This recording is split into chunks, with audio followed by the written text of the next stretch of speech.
Good day. This is Regina's Rabbit Hole, and it's Wandering Wednesdays.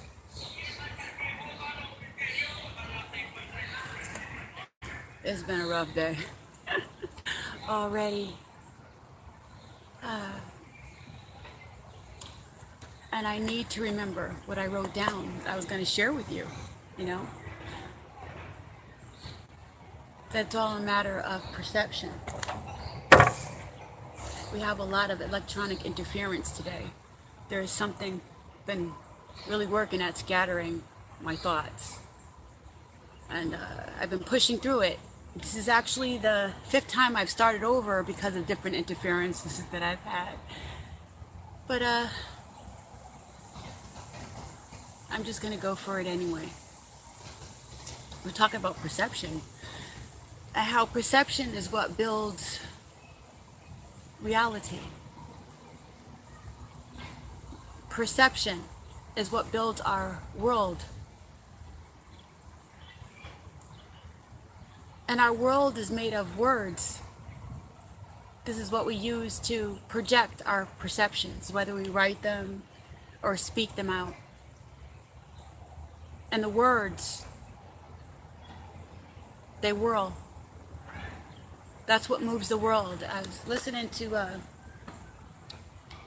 flat earthers speak of the world being stationary, play on words. We should just write about it. No talking, just show proof and evidence and, prove it, poof, it's it. That's the power of words, the glamour of words.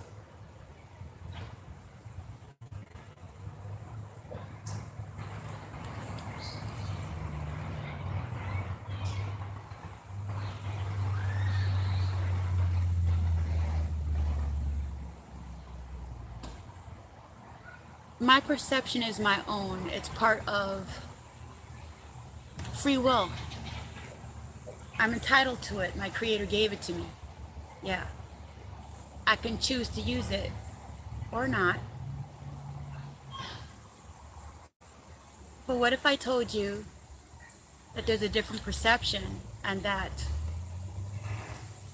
there was some they that believed that they had the right to project something other than would be mutually beneficial into the reality by way of words in order to change the perception of what we were seeing. If I change the definition of black and I made it seem like something terrible and fierce and yucky, would you ever know the healing benefits of black and the fact that it embodies all the different colors within it, and that everything comes from it?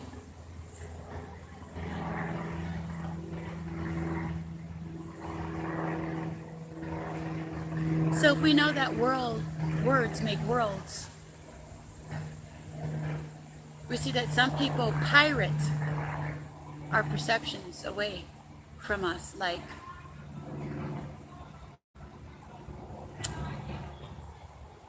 let's see. Pirate our perceptions. Flat Earth says that we're stationary, but we've been thinking we live in a globe, thinking in a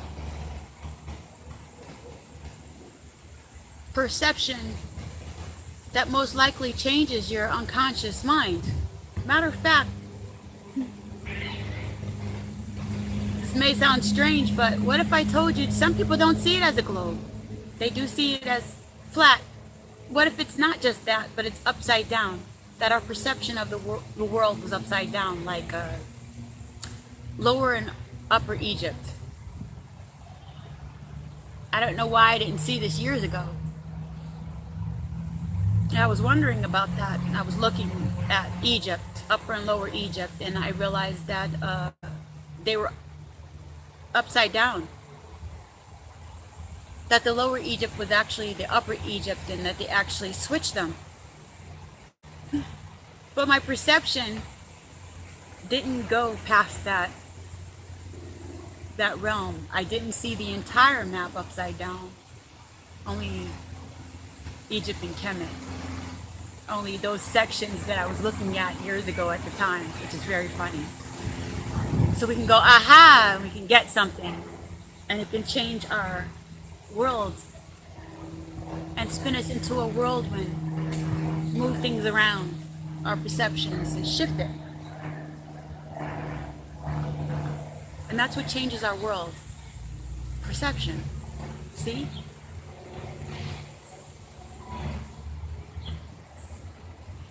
The fact that air is another dimension of water.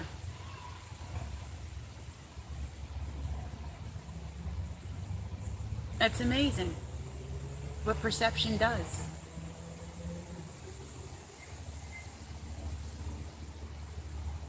I was thinking about how, looking at fire, water, earth, air, and ether, how some of the dogma didn't even use both water and air. They would use water or something else. They don't always use both those because some of them incorporate the fact that water is air already. So they would stick in the ether element.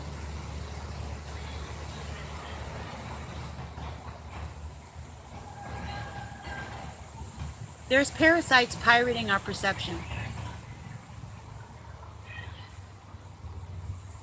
Parasites meaning they latch on to you and the fact that you're living. Whatever energy and movement you bring is being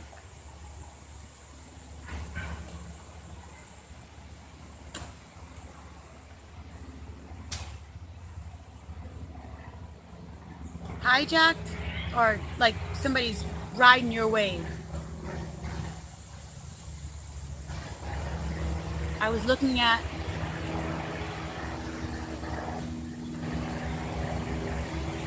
some YouTube stuff, some Facebook stuff.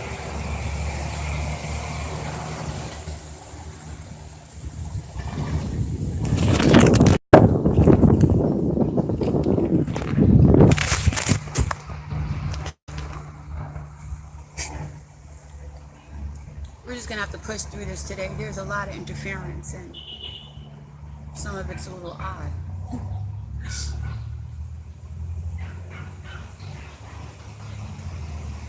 I saw a gorilla. The gorilla was in a cage with its mate. It's a glass cage. They had some rocks in there and some whatever simulation of its habitat. And yeah, they were in there, and the gorilla was mating. And there was a crowd of people in the zoo watching the gorilla take care of his business.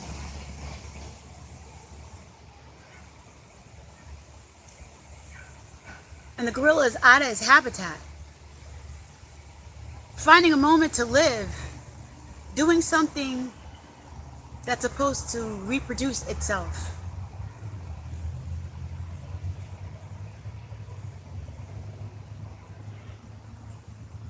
And people came there to observe the gorilla. It's part of our culture. It's a zoo, right? Yay, we gotta have something fun to do. We want to see these animals up close. Let's go to the zoo. So they're at the zoo. Everybody's with their family. These gorillas are in the cage. This gorilla's mating. They're going at it. And as the crowd got louder, the gorilla turned around and would stop mating with his woman, with the other gorilla. And then it would start again, and everybody would be, oh my gosh, oh. And the gorilla can hear through the glass. Or he maybe even sense, right? And stop. And he'd look around. And then he would start again.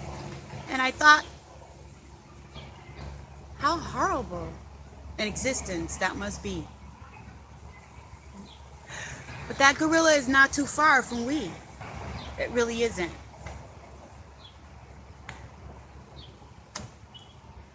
I was watching a video, somebody stuck in their trip, their family trip. Like sometimes I put in my park pictures and stuff. And there was a shark in a tank. It's like some aquarium. Here in Connecticut, we have a Mystic Aquarium. I wanted to take my children there, you know? It's part of our culture. I want to see the fish up close. What do they look like? Dolphins and stuff, they got it all. I haven't made it there, but I saw this fish, this shark in the tank.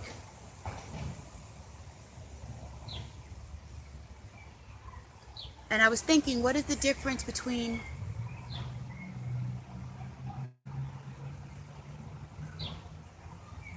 a shark in a tank on exhibition and a shark in the ocean where you have to meet the shark in its environment, where it allows you to get to know it and cohabitate for a period of time, and you become a part of the environment in order to see that shark, and you take chances.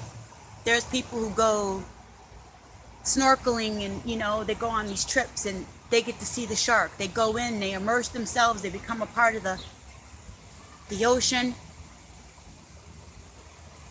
There's people who enjoy doing that. There's people who have jobs doing that in order to save the ocean environment. Deep divers and snorkelers and all that kind of stuff. There's a difference between immersing myself in the environment and having to have permissions to be there, right? Having to take certain precautions and respects. And capturing that being because I deem myself higher, or I have a purpose for it, a lucrative purpose for it, and sticking it inside of a cage forevermore. Who knows how long these beings stay there until they die. They're not, I don't suspect they're any good to be back in the normal environment anymore, right?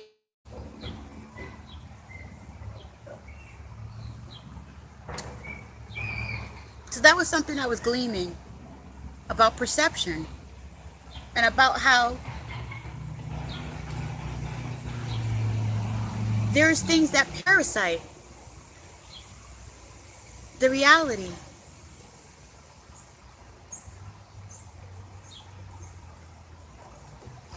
Part of the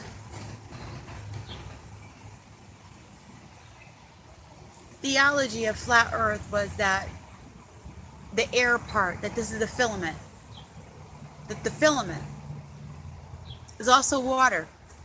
Air is water. Air is a different dimension of water. The debate between whether Aquarius is an air sign or a water sign. Aquarius is truly an air sign, but it's also a water sign. It's alchemy. It's perception. So when I say play on words, see, and if flat earth is stationary, shouldn't we write about it? So we write about the sea. The sea. See? What are we seeing? And what are we seeing it with? something that latches on to you and demands that you see the world through its eyes only in order for it to suck, to feed off of you, to feed off of us. My perception was zoos and aquariums are okay. Now I'm thinking there has to be another way. I mean, I enjoy these animals and I enjoy seeing these life forms. I really do. But me being a life form and enjoying my own life and seeing different paradoxes of some body else, some other being with a perception that it has the right to impress its values and perceptions on me, upon me, is not okay. Looking at meat. Oh, I stopped eating meat. Occasionally, I still eat some fish. Occasionally. I still eat a little cheese and cheddar. And occasionally, I still have some egg whites.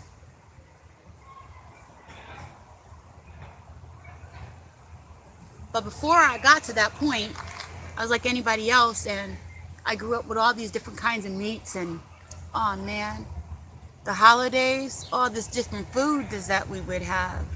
I enjoyed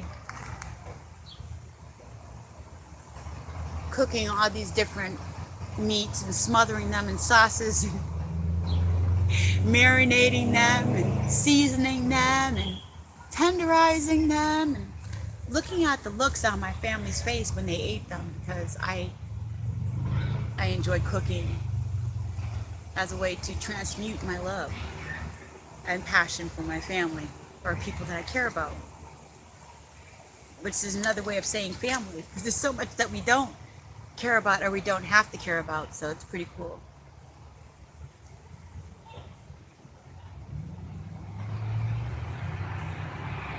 And then I realized that they were suffering. They were suffering. I saw documentary stuff and information on, actually first, my perception was how the meat was hurting me. I heard that it was harder to break down in my body. I was concerned about me. I heard that it was full of chemicals. Blasted! It's full of chemicals? That could hurt my body. Me. And then when I looked into it, I saw a different dimension and how it was hurting the animals, how they were forced to live by way of somebody else's perception. They perceived there was a need, and they had the right to that need from that being, because it's a lesser being, right? It's just a chicken, it's just a bird, it's just a horse, it's just a cow. It's just some other life form. Some other life.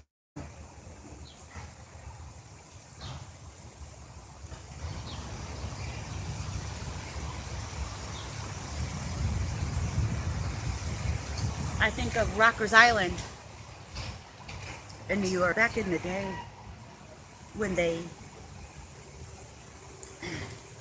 were using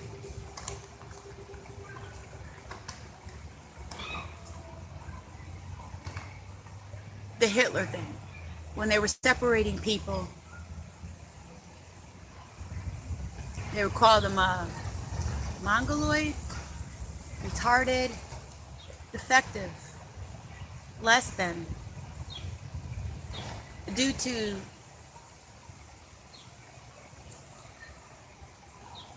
facial dynamics, due to features, facial features and things like that. Ignorance with permission to be ignorant. And what was deemed ignorant was the difference in culture.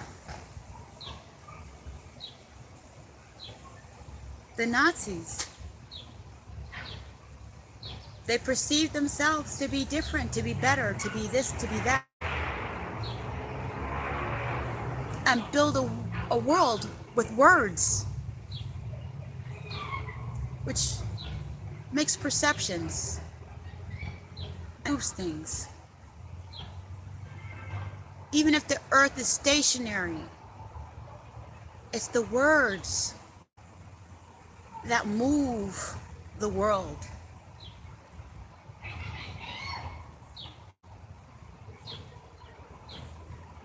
Like the spirit of our ancestors that is still in the wind, like Marcus Garvey spoke about, you know?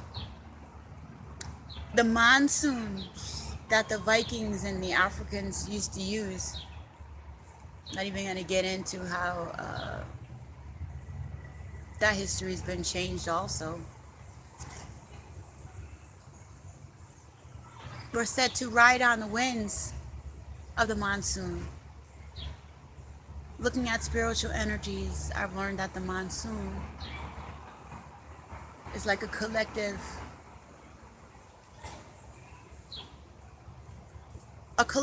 of our ancestors, ancestral energy. It's a spiritual energy. Energy never dies, it only transfers. That's one of the, that is the number one universal law. You know?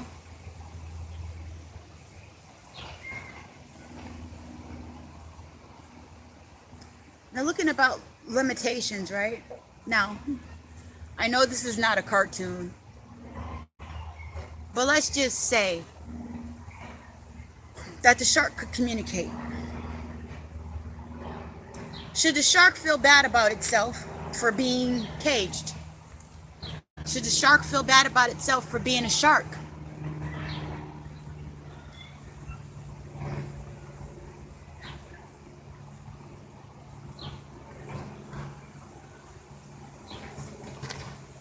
If the shark bit somebody because it's in that environment, do you think that would help any? The shark don't really know not to bite. But I was just wondering about this stuff, you know?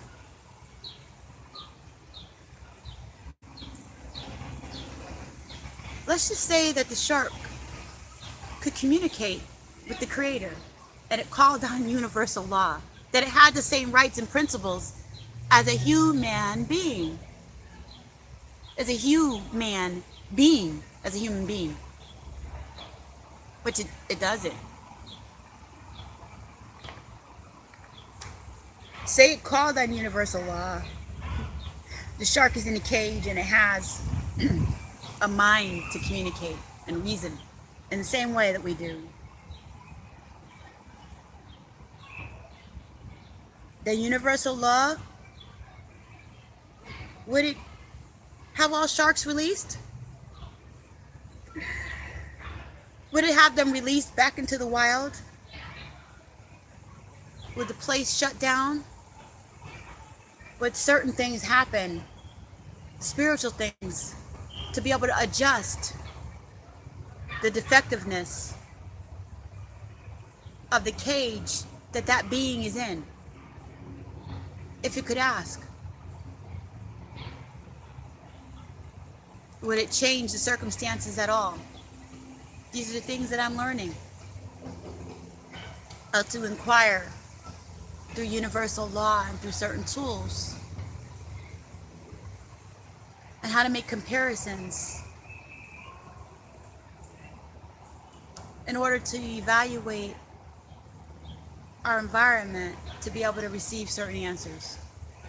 It takes a deeper reflection, another look, so that we can see what's going on. So wandering through a whole bunch of material is the first step to changing our perception. Wandering helps us wonder about things. That shark can't wander anywhere in a cage, and neither can the gorilla. It's trapped into an environment that's being dictated and managed by us. We're the they. We're the they that's supporting that whole institution, right? And there's nothing wrong with it because they're just animals. That's just the way that it is. Nothing I can do about it.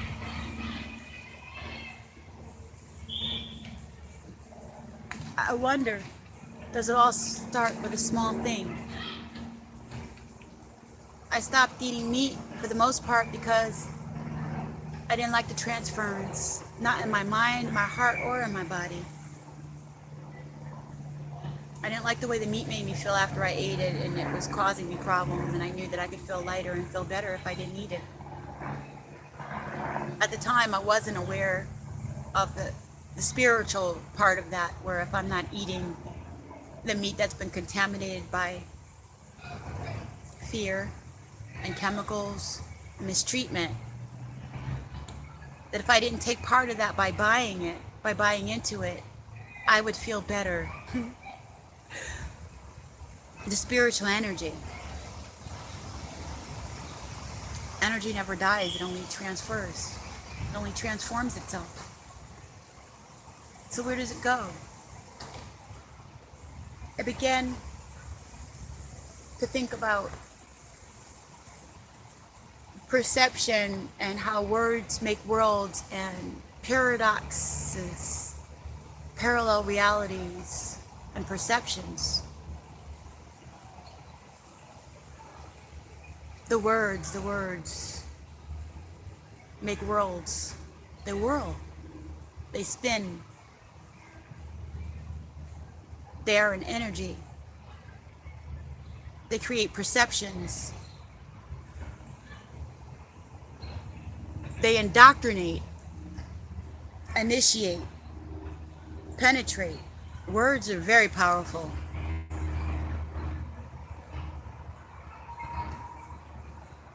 They can also create limitations. It all starts with a thought. Somebody thought, it's okay. And they did it, and we let them. Right? That's how it starts, and we support it.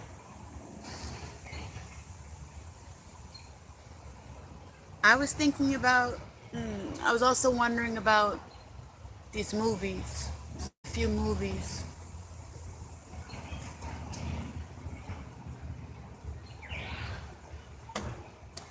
There was a movie that I watched years ago called Erased. It had Vanessa Williams in there and Arnold Schwarzenegger. Was it governor of California? Was it California? Florida.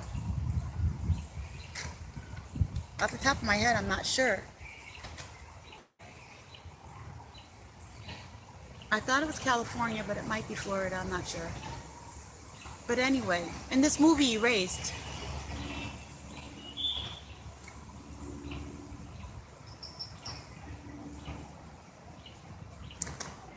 Vanessa Williams was one of the main characters. And what they did was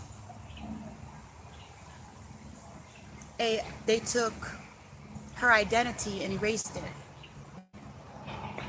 and replaced her with a clone.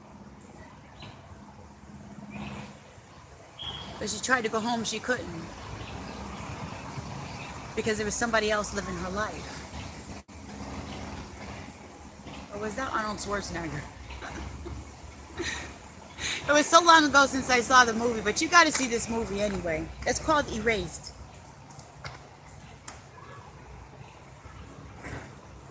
And I'm mentioning it so that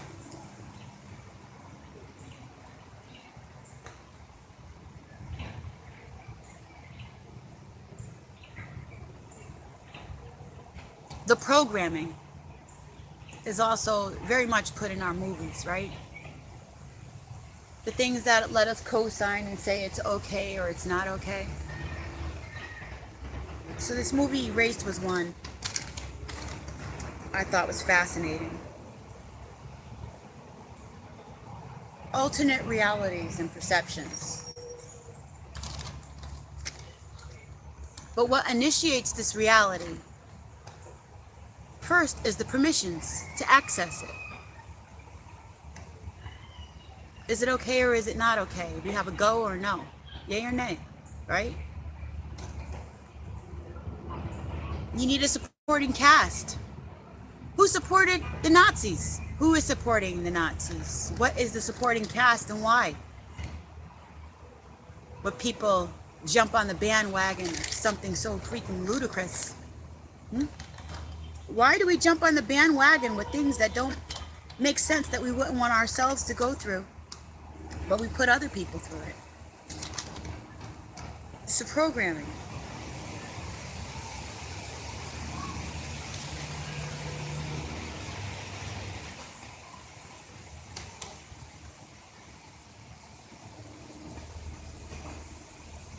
I was checking out the Philadelphia experiment and the Montauk Project.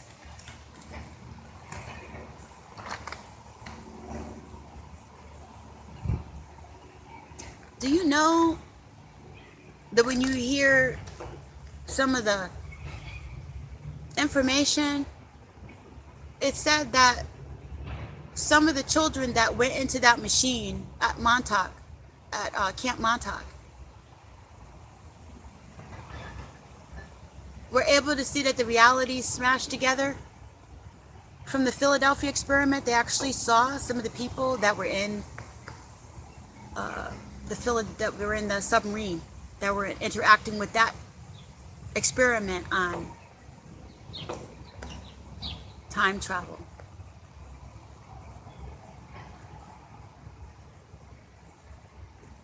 And I was wondering, because I had heard some information years back on Brother Seven talk about Hiroshima, and how when the bomb went off in Hiroshima, this is Japan and Asia,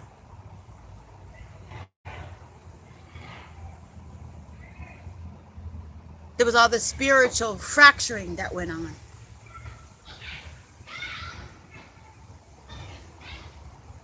How for generations they're still seeing the ramifications of that bomb in the DNA by having children that are defective and stuff. How America went and gave them money to build that back up.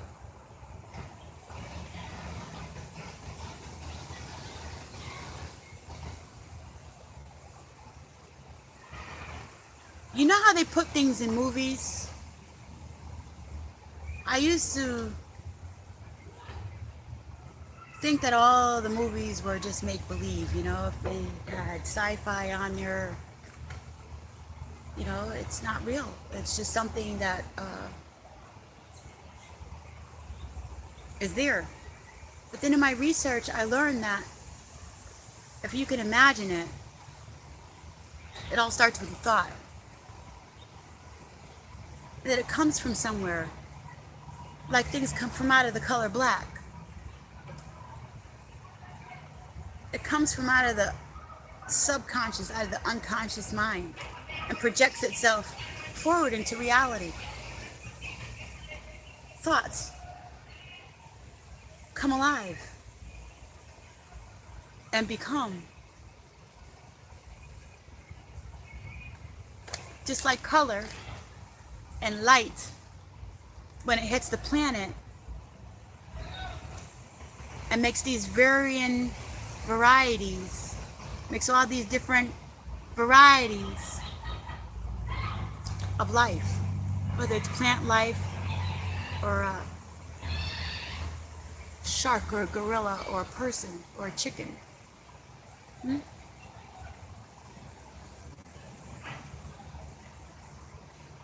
From out of the nothing comes something. It's conceptualized through interaction, through an alchemy. Like me projecting what I'm feeling and thinking into this reality here and sharing it with you. It takes on a life of its own. And we do things with it, for better or worse.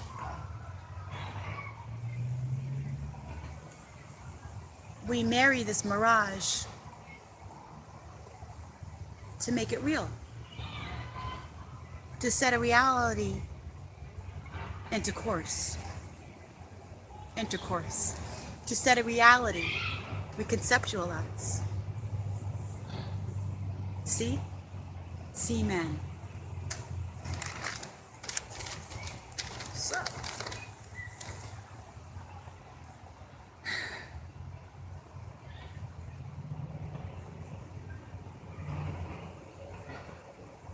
So I was wondering about reality.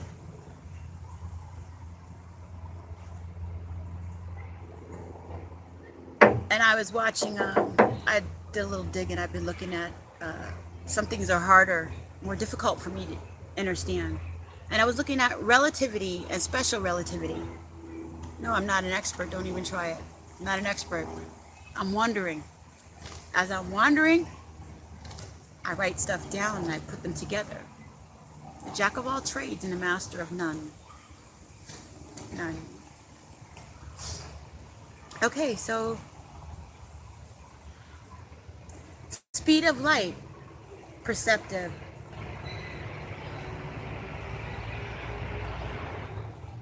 Oh, there's a difference. What I learned with this is there's a difference between somebody perceiving and somebody that's actually going through the event. What's funny about this relativity and special relativity is they were talking about space, the final frontier, right? Space, spacing out.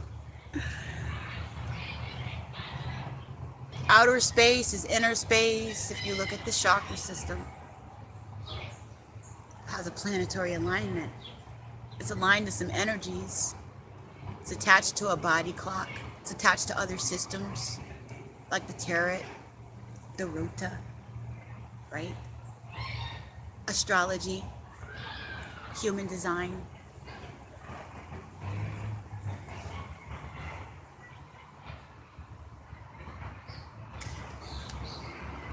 And I was wondering, because we know that there's a problem with NASA, right?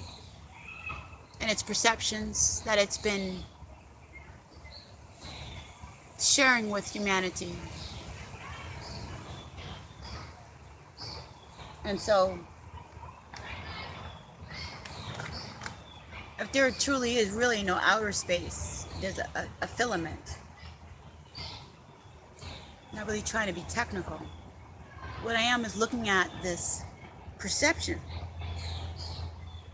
This theory of relativity and special relativity said that if you're in outer space, in a spaceship, and you're moving toward the sun, things would slow down.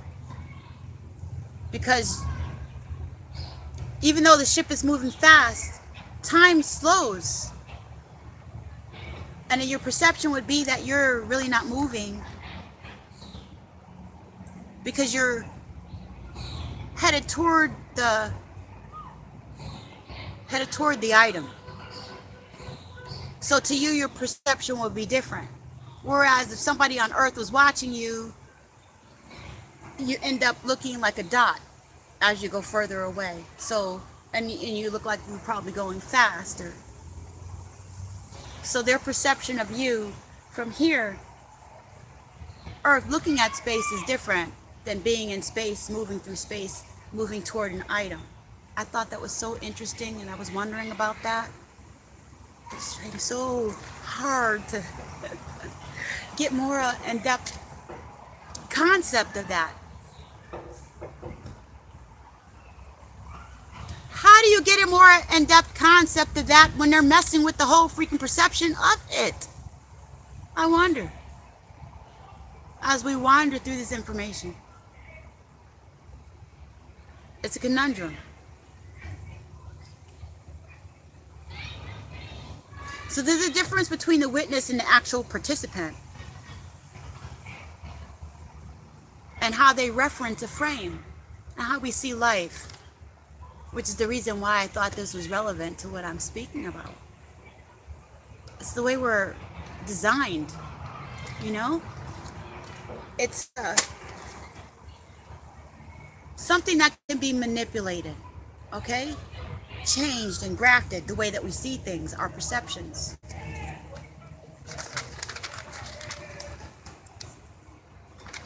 So I was looking at these movies.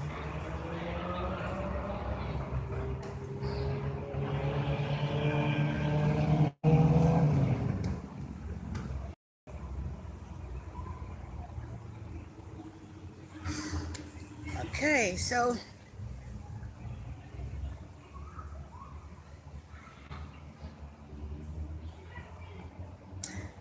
they put a lot of things in movies, we know that.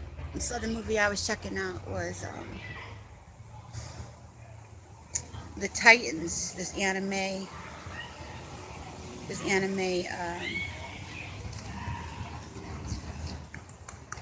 where is it? Oh, Attack on the Titans, that's what it was. Really cool anime, and they made it into a movie too, which I thought was wild. I haven't seen the movie yet, but I watched the entire anime and it was just awesome years ago. There was these giants eating people. Now, I was wondering about the remains, the skeletal remains of giants that they were finding all around the globe. And I got into some research and, you know, I wanted to see the stuff come alive. Ended up bumping into this anime that my daughter had seen. She told me there was these giants and stuff. It was a conversation that ended up cross-referencing, clashing. Hey, Ma, it sounds a lot like this anime that I watched. You want to see it? Sure, tell me what it is. It's Attack of the Titans. Okay, cool. Started watching it and just got lost in it.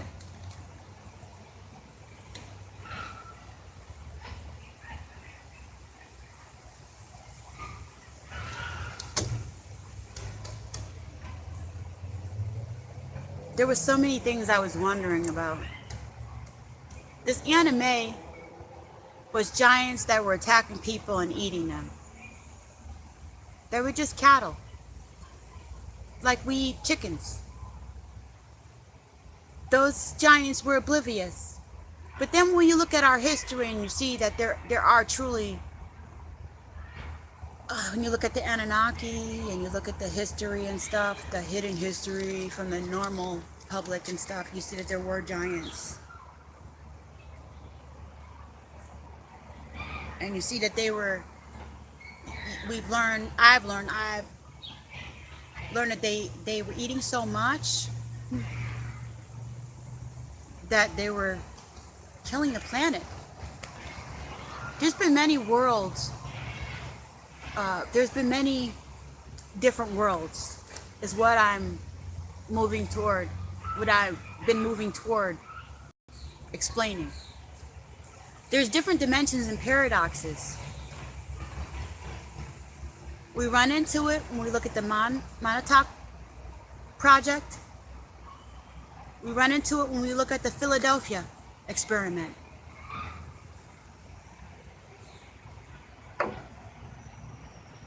We run into it when we look at the theory of relativity, special relativity.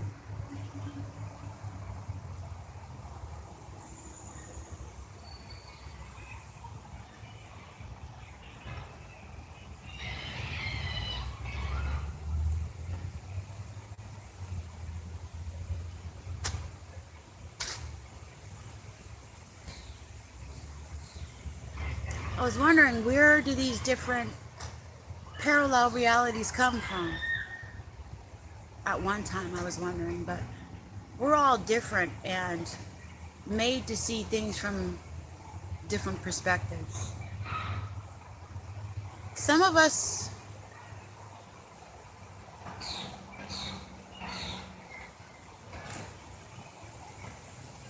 are made to project our essence or share our essence with the rest of humanity, which is I usually am today. It's not really.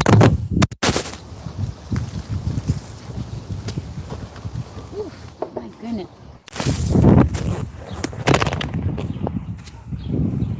Much as I usually am today. It's not really. Oof, my goodness. Much love to you and yours.